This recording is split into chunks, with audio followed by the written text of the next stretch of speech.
Doctor Pradeep Choudhary, lecturer physics, government polytechnic college Chittorgarh. आज हम applied physics first 1002 code में unit number 4 है हमारी, प्रॉपर्टीज ऑफ मैटर। इसमें एक टॉपिक की बात कर रहे हैं और वह टॉपिक है इलास्टिसिटी पार्ट 3, जिसमें हम स्ट्रेस स्ट्रेन कर्व, प्रतिबल और विकृति के मध्य ग्राफ की बात करेंगे और साथ में कुछ न्यूमेरिकल्स भी अपन इसके देखेंगे।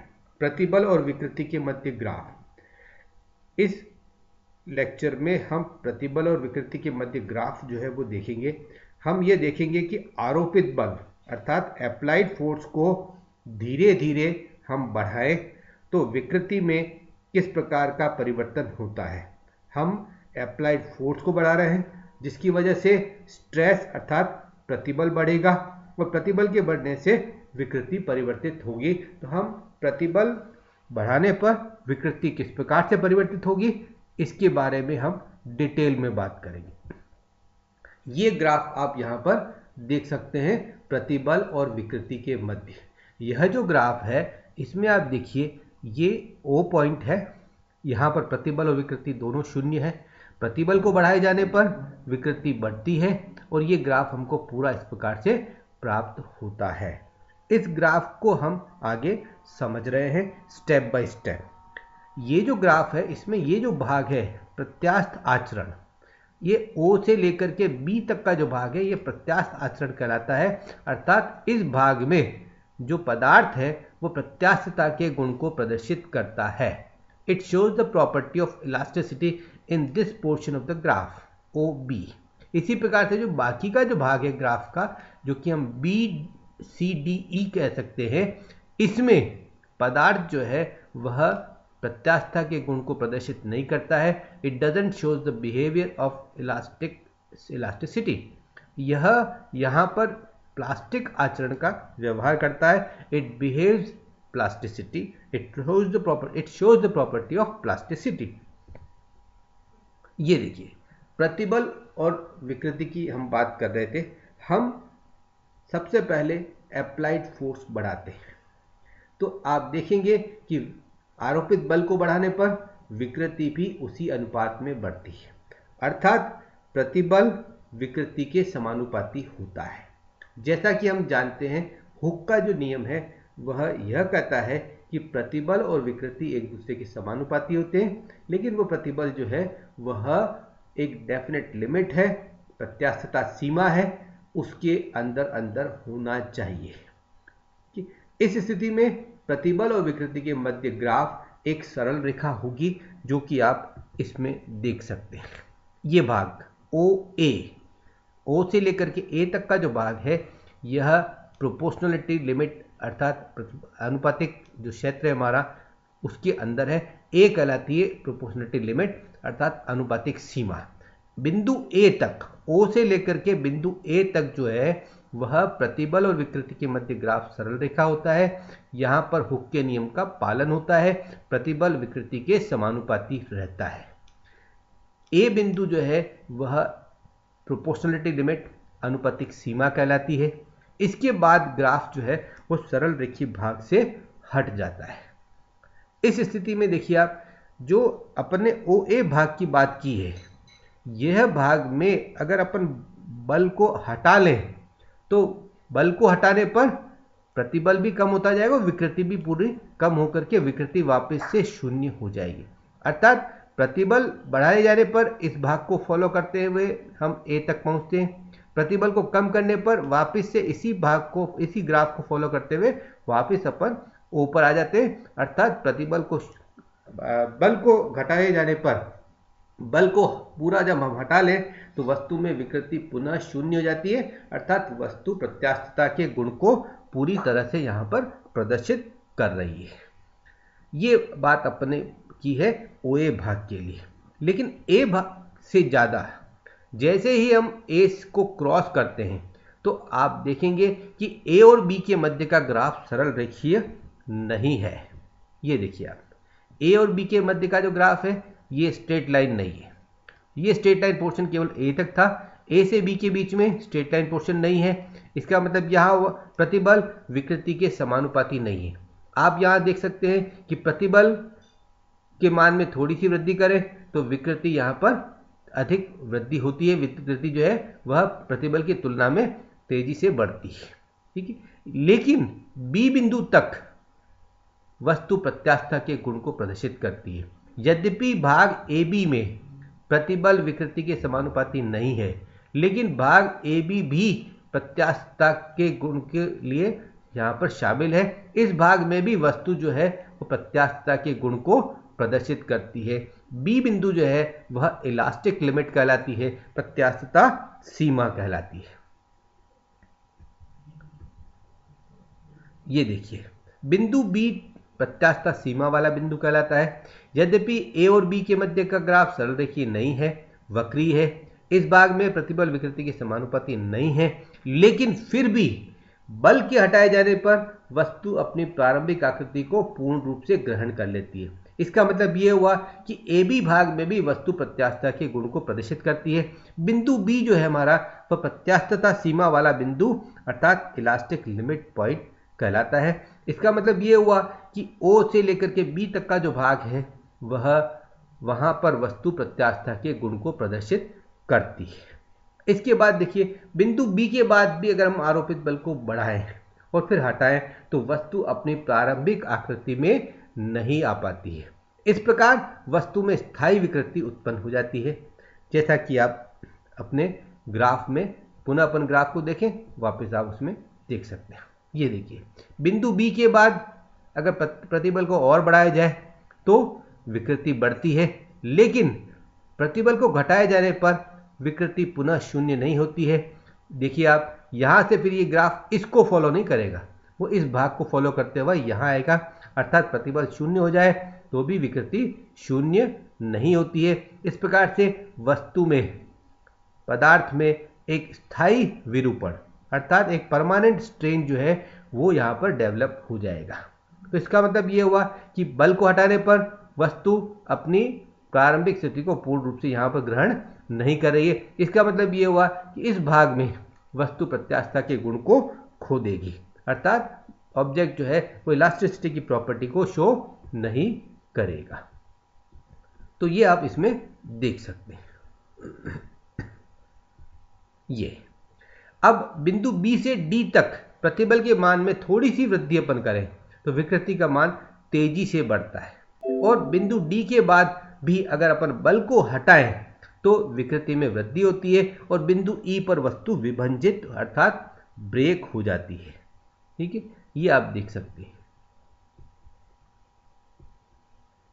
ये बिंदु बी के बाद प्रतिबल को बढ़ाएं, विकृति तेजी से बढ़ती है, और बिंदु डी तक तो विकृति जो है प्रतिबल बढ़ाए जाने पर विकृति बढ़ती है। लेकिन बिंदु डी के बाद आप देख सकते हैं ग्राफ में, बिंदु डी के बाद अगर मैं प्रतिबल को बढ़ाऊं भी तो भी विकृति बढ़ती है, और प्रतिबल को कम करने पर भी विकृति बढ़ती है। ये देखिए आप, ये भाग, इस भाग में प्रतिबल को हमने कम किया है लेकिन विकृति फिर भी बढ़ रही है। इस प्रकार से यहां पर हम ये कह सकते हैं कि इसके बाद जो है जो हमारा पदार्थ है वह विभंजित स्थिति में आ जाता है, और ई बिंदु तक आते आते, ये बराबर बिंदु गलत लिखा हुआ है यहाँ पर ग्राफ में, यह विभंजित बिंदु है, विभंजित बिंदु अर्थात ब्रेकिंग पॉइंट।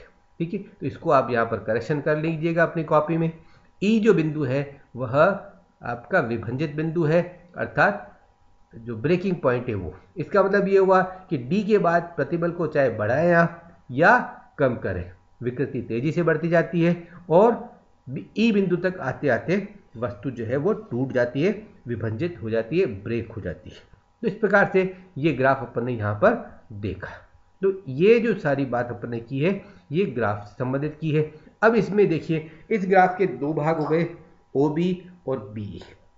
जो भाग ओ बी है वह इलास्टिक रीजन कहलाता है, प्रत्यास्थ क्षेत्र कहलाता है। इस भाग में वस्तु प्रत्यास्थता के गुण को पूर्णतया प्रदर्शित करती है, चाहे प्रतिबल विकृति के समानुपाती रहे या ना रहे। भाग ओ ए में प्रतिबल विकृति के समानुपाती है, ए बी भाग जो है उसमें प्रतिबल विकृति के समानुपाती नहीं है। लेकिन यह पूरा भाग जो है वह प्रत्यास्थता के गुण को प्रदर्शित करता है यहाँ पर, अर्थात OB जो है वो हमारा इलास्टिक रीजन होगा। इसके बाद का जो भाग है ग्राफ का वह प्लास्टिक क्षेत्र कहलाता है। तो B से लेकर के BCDE ये भी पूरा भाग है BE, ये प्लास्टिक रीजन कहलाता है, प्लास्टिक क्षेत्र कहलाता है। इस भाग में वस्तु प्रत्यास्थता के गुण को प्रदर्शित नहीं करती है। It doesn't show the property of elasticity in this region. यहाँ पर ये प्लास्टिसिटी को शो करती है, प्लास्टिक जो रीजन है वो बताती है। अब हम जो भी पदार्थ हमारे हैं उनको मुख्यतया दो भागों में विभाजित कर सकते हैं। एक भाग कहलाता है भंगुर पदार्थ और दूसरा पदार्थ कहलाता है तनन। एक तो कहलाता है ब्रिटल मटेरियल, दूसरे कहलाते हैं डक्टाइल मटेरियल। अब यहां पर अपन देखें, जिन पदार्थों में प्लास्टिक रीजन अपेक्षाकृत अधिक होता है, अर्थात BCDE भाग जो है ये पूरा भाग जो है बड़ा हो, तो हम ऐसे पदार्थों को तनन पदार्थ कहते हैं। धातुएं सामान्यतः इस प्रकार के बिहेवियर को शो करती है कि उनमें प्लास्टिक रीजन जो है वो अधिक होता है। जैसे ही हम प्रतिबल को और बढ़ाएं तो तुरंत वस्तु जो है वो टूटने की स्थिति में नहीं आती, ब्रेकिंग की स्थिति में नहीं आती है। इस प्रकार के पदार्थों के तार खींचे जा सकते हैं, इसीलिए सामान्यतया जो धातुएं हैं उनकी हम तार बना सकते हैं। तो ये पदार्थ तनन पदार्थ कहलाते हैं। कुछ पदार्थ ऐसे होते हैं जिसमें प्लास्टिक रीजन बहुत ही छोटा होता है। जो B बिंदु है उसके बाद C, D और E ये जो भाग हैं, ये बिंदु है बहुत नज़दीक हो जाते हैं, जिस वजह से प्लास्टिक क्षेत्र बहुत छोटा हो जाता है। और प्लास्टिक क्षेत्र छोटा होने का मतलब ये हुआ कि जैसे ही वस्तु प्रत्यास्थ सीमा से बाहर निकली तुरंत ही वस्तु जो है वह टूटने की स्थिति में आ जाती है। ऐसे पदार्थ भंगुर पदार्थ कहला सकते हैं। जैसे हम बात करते हैं ब्रिटल मटेरियल में, जो आप एग्जांपल ले सकते हैं चौक जो है हमारी, जो जिसको अपन बोर्ड पर काम में लेते हैं, यह ब्रिटल मटेरियल है। आप देखेंगे तुरंत ये टूट जाती है। तो इस प्रकार से दो प्रकार के पदार्थों को हमने यहाँ पर वर्गीकृत किया पदार्थों को, एक तो डक्टाइल मटेरियल तनन पदार्थ और दूसरा ब्रिटल मटेरियल भंगुर पदार्थ। तो इस प्रकार से इन पदार्थों को बारे में अपन ने जानकारी प्राप्त की। जिन पदार्थों के तार खींचे जा सकते हैं वे तनन पदार्थ कहलाएंगे, उनमें प्लास्टिक रीजन बड़ा होगा। जिन पदार्थों के तार नहीं खींचे जा सकते वे भंगुर पदार्थ अर्थात ब्रिटल मटेरियल कहलाएंगे, उनके लिए प्लास्टिक रीजन छोटा होगा। तो इस प्रकार से ये बात। अब हम कुछ न्यूमेरिकल्स की बात कर लें। कुछ न्यूमेरिकल देखिए, जो इंपॉर्टेंट न्यूमेरिकल्स है वो देखिए। 3 मीटर लंबा 2.2 सेंटीमीटर व्यास वाले स्टील के तार के निचले सिरे पर 10 किलोग्राम का द्रव्यमान लटकाया गया है। यदि स्टील के लिए यंग का प्रत्यास्थता गुणांक 3.3 इंटू 10⁻11 न्यूटन पर मीटर स्क्वायर हो और स्मॉल g अर्थात गुरुत्वीय त्वरण का मान 10 मीटर पर सेकंड स्क्वायर हो, तो तार की लंबाई में वृद्धि का मान ज्ञात कीजिए। इसके लिए हम यंग के सूत्र को काम में लें। यंग का प्रत्यास्थता गुणांक y बराबर होता है m capital M small g capital L upon pi are square delta L। m क्या है? m जो द्रव्यमान हमने लटकाया है, इस प्रश्न में इसका मान 10 किलोग्राम दिया हुआ है। स्मॉल g गुरुत्वीय त्वरण का मान जो कि पृथ्वी सतह के लिए अराउंड 10 होता है, इस प्रश्न में 10 दे रखा है, 10 मीटर पर सेकंड स्क्वायर, तो यहाँ 10 रखते हैं। कैपिटल एल तार की प्रारंभिक लंबाई, original length of the wire 3 metre लंबा है तो कैपिटल एल का मान 3 मीटर हो जाएगा। ठीक है। पाई कांस्टेंट है, वैल्यू जानते हैं हम। आर तार की त्रिज्या है, तार का व्यास दे रखा है 0.2 centimetre, diameter of the wire 0.2 centimetre, radius हो जाएगी 0.1 सेंटीमीटर। फिर आप उसको मीटर में कन्वर्ट करेंगे तो 0.001 मीटर हो जाएगी। तो इस प्रकार से अपने पास तार की त्रिज्या भी है। अब यंग का प्रत्यास्थता गुणांक, क्योंकि तार स्टील का बना हुआ है, स्टील के लिए यंग का प्रत्यास्थता गुणांक दिया हुआ है, तो इस पूरे सूत्र में आप देखेंगे मुझे डेल्टा एल का मान ज्ञात करना। तो डेल्टा एल को हम लेफ्ट साइड में शिफ्ट कर दें, वाई को राइट साइड में, तो ये डेल्टा एल बराबर हो जाएगा M capital M small G capital L upon Y pi are square. Capital M 10 kg, small G 10 metre पर second square, capital L 3 metre. Y steel के लिए यंग का प्रत्यास्थता गुणांक 3.3 10⁻11 न्यूटन पर मीटर स्क्वायर। पाई 22/7 या 3.14। स्मॉल आर तार की त्रिज्या 0.1 सेंटीमीटर, मीटर में कन्वर्ट करके लिखा है 0.001। आप ये चीज ध्यान रखेंगे, सारी कैलकुलेशन एक ही सिस्टम में करनी है, और प्रेफर ये करेंगे अपन कि अपन कैलकुलेशन SI में करें। तो इस प्रकार से ये सारी वैल्यूज SI में मैंने यहाँ रख दी है। तो डेल्टा एल का मान जो है वो हमें प्राप्त हो रहा है 2.89 10⁻⁴ मीटर, अर्थात तार की लंबाई में जो वृद्धि होगी वह इतनी होगी 2.89 10⁻⁴ मीटर। अब इसके बाद और प्रश्न अपन देख सकते हैं। ये देखिए क्वेश्चन नंबर 2 मीटर लंबे एवं 0.2 सेंटीमीटर त्रिज्या वाले स्टील के तार के निचले सिरे पर 4 kg द्रव्यमान लटकाया गया है। यदि तार की लंबाई में वृद्धि का मान 0.003 सेंटीमीटर हो तो स्टील के लिए यंग का प्रत्यास्थता गुणांक ज्ञात कीजिए। जी बराबर दे रखा है 10 मीटर पर सेकंड स्क्वायर। देखिए सूत्र यंग का प्रत्यास्थता गुणांक के हमारे पास है y बराबर stress upon strain, stress upon longitudinal strain, प्रतिबल अपॉन अनुदैर्ध्य विकृति, y बराबर mg upon pi are square. ये तो स्ट्रेस का मान हो जाता है, प्रतिबल का मान हो जाता है mg upon pi are square, विकृति का मान जो अनुदैर्ध्य विकृति है लॉन्गिट्यूडिनल स्ट्रेन है डेल्टा एल अपॉन कैपिटल है। तो यहाँ पर y बराबर हो जाएगा capital M small g capital L upon pi are square delta L. अब यहाँ पर आप देखिए राइट हैंड साइड में जो सारी चीज़ें हमारे को दी हुई है, कैपिटल M तार पर लगाया गया द्रव्यमान, तो ये देखिए 4 किलोग्राम, तो कैपिटल M की वैल्यू 4 kg हो जाएगी। स्मॉल g ये आपको 10 मीटर पर सेकंड स्क्वायर दे रखा है 10। कैपिटल L तार की प्रारंभिक लंबाई original wire 2 metre, capital L 2 metre. Pi 22/7 3.14। Small r तार की त्रिज्या ये देखिए अब मीटर सेंटीमीटर में दे रखी है 0.2 सेंटीमीटर, मीटर में कन्वर्ट करेंगे 0.002 मीटर, तो ये r स्क्वायर। फिर डेल्टा एल तार की लंबाई में हुई वृद्धि, तो 0.003 सेंटीमीटर दी हुई है, मीटर में कन्वर्ट कर देंगे 0.003 10⁻⁻² मीटर। तो इस प्रकार सारी कैलकुलेशन अपने SI में कर ली है।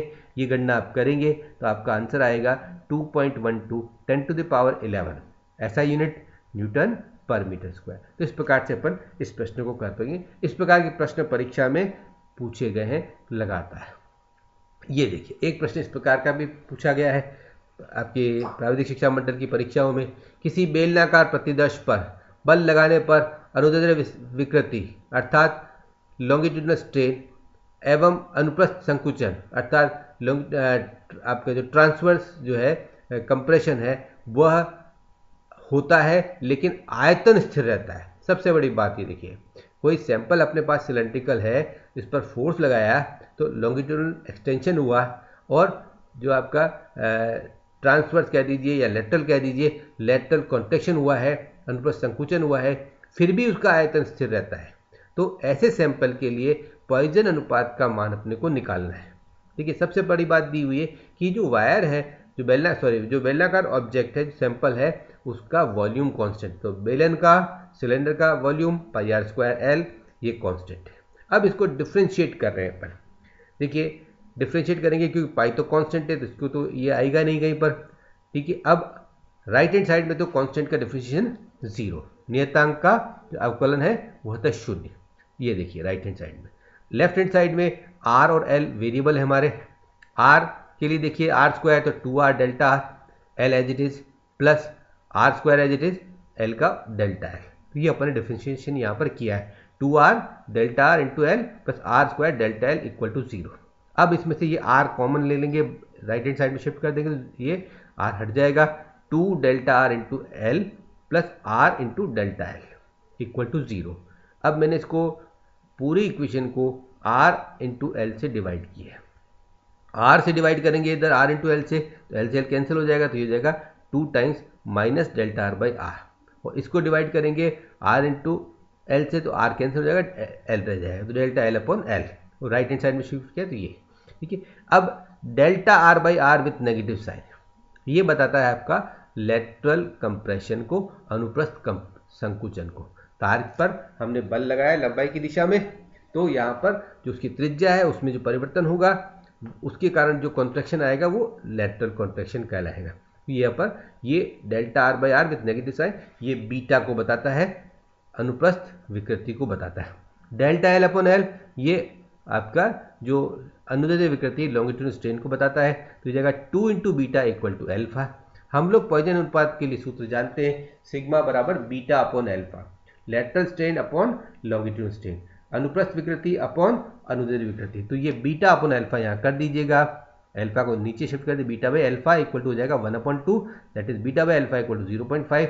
बीटा बाई अल्फा पॉइजन अनुपात को बताती है, तो ये पॉइजन अनुपात का मान हो जाएगा 0.5 एंड ये डायमेंशन लेस होती है। तो इस प्रकार से सैंपल के लिए अपन पॉइजन रेशो निकाल सकते हैं। तो इस प्रकार से कुछ न्यूमेरिकल्स अपन ने यहाँ पर देखे हैं। इस प्रकार से ये जो यूनिट है उसमें जो इलास्टिसिटी वाला पोर्शन है अपना वो यहाँ पूर्ण होता है। थैंक्स, धन्यवाद। ओके।